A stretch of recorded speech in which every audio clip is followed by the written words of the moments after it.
Hey friends, it's Jill here from the Hometown Homestead, where we talk about all things homemade, homegrown, and homeschooled. Today we're going to cover 4 different gift-giving topics that I think might be on the minds of others, just like they've been on my mind as well. So we are going to talk about how to get out of gift exchanges, gift ideas for kids, a new option for wrapping paper, and the lessons that we're leaving our kids with during the holiday season.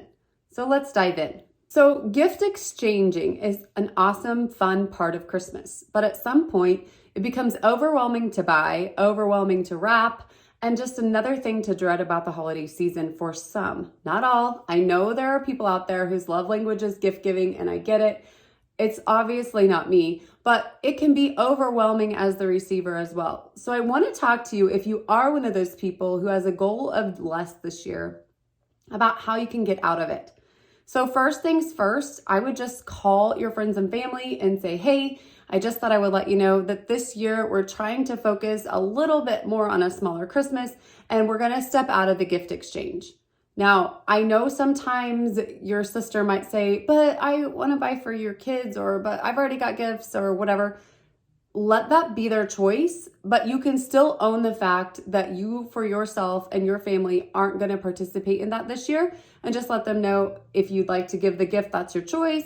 If you can return it, that would be great. But our kids we're focusing on less is more, and we're going to do more around our house.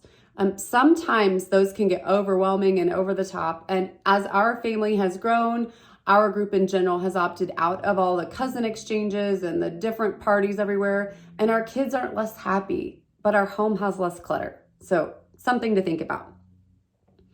Another thing to think about with all of the exchanges and the gift giving is the place that you're at when you're making the purchase. Are you buying the gift with the right frame of mind? So are you buying from a place of guilt? Are you buying from a place of feeling like you have to and you don't have a choice?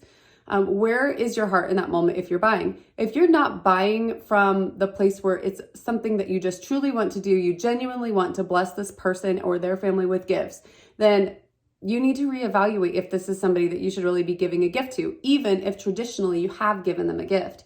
And this can be hard, but like I said, just make the call and let them know in advance, hey, this year my crew isn't going to be doing gifts on a large scale. We're going to keep it internal, but we would still love to see you on the holidays, and we'll have a great time. We're going to add in these extra games to our Christmas gathering, or, give them something to do in place of the gift exchange that will still make the holidays festive and fun without the extra gift giving. So things you could consider: a gingerbread decorating contest, a cookie decorating contest, some of the games that you can find online where you're unwrapping a ball, or trying to get a ball in a cup, or whatever it is. Fill your holiday with fun festivities that everybody will laugh and enjoy, instead of trinkets that everybody can unwrap and probably not know where are in a month. So that's number 1. Get out of the exchanges if that feels right for you. Another thing that I'm reevaluating personally with our kids at home is, why am I buying this gift? Is this just something that I'm doing based on tradition, or does this tradition still serve my family?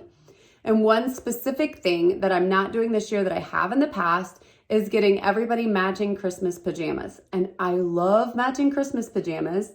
I love actually everybody waking up on Christmas morning and having matching Christmas pajamas for the pictures that are going to come out from Christmas morning. But in reality, I don't really still like my kids wearing those Christmas jammies in the summer months.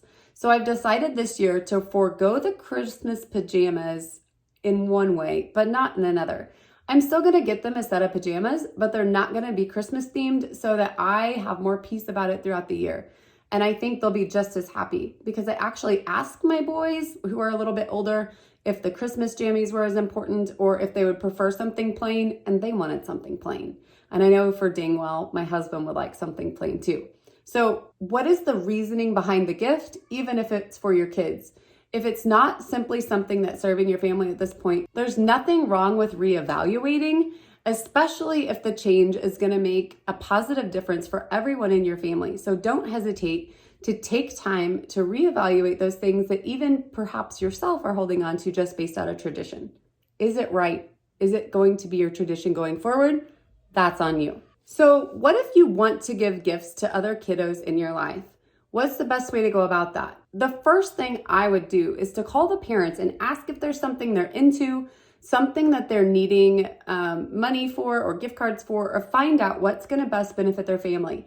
I have lots of friends whose kids are in cheer and dance and gymnastics and private coaching basketball or baseball or whatever the situation may be. And those are a huge financial burden for the families. And it might be kind of you to throw in those funds that you're wishing to spend on a gift and put it toward a coaching session for the kids instead of something that they're not going to be playing with in 2 months down the road. So call the parents and ask, is there something that I can help you out with? Is there something your kids are interested in? How can I bless your family this holiday season? That's number one. The second thing I would say is to look for opportunities to consider experiences over tangible gifts. So could you buy them a zoo pass? Could you get them a one-day pass to an aquarium or something of that kind? Or even if you can't do the whole thing, which anybody buying from my family would be a fortune to do that, you could get a gift card to go toward an adventure of those sorts. Another cool thing to do would be to help set up kind of a movie night kind of situation, or to get a calendar, and if you're a grandparent, mark off nights where you would like to do a sleepover, or like little coupons that they can turn in for time with granny, or whatever the situation is. Something of the sort that's going to be a value added experience for the kids that they're going to remember down the road, instead of just some little trinket that is going to end up in the recycling bin or donated to some other kiddo in the not too distant future. One of my favorite ideas for kiddos is to actually ask if there's a savings account that you can add money to for the future. I know that we have a savings account established for all of our kiddos, and that way down the road, they will have some funds left to set aside for things like their first vehicle or helping to buy some livestock or anything that they want to invest in down the road. And that is something that will come in handy as they age. So that's a great tip for a family who doesn't really need any more toys. The next thing I want to talk about is wrapping. Now, this is something that I love doing. I have loved wrapping presents since I was a little girl, and my mom would give me all the presents to wrap for all of our friends and family members, and I would spend my afternoon wrapping. I still like wrapping presents, and I love making them beautiful. One thing that I've decided to do recently is better utilize my kids' artwork because they love to draw, they love to paint. And recently I needed some new labels to go on some buckets that I had in my pantry. And I asked my son if he had any artwork that he would mind sharing. But I was able to take one of his drawings and label like 6 or 9 different buckets of things that I had. And it turned out really, really cool. So I wanted to pull that idea into our Christmas plan. And I had them grab some paper out just a little bit ago, gave them some red and green watercolors. And this is what we've come up with. So I am just in love with this idea of the kids designing or making wrapping paper for presents. Now, one great way to do this would be to use butcher paper, roll it out on the table, and let all the kids go at it in a different section of the paper so that you can just cut it up into the sizes that you're needing for whatever gift that you're giving.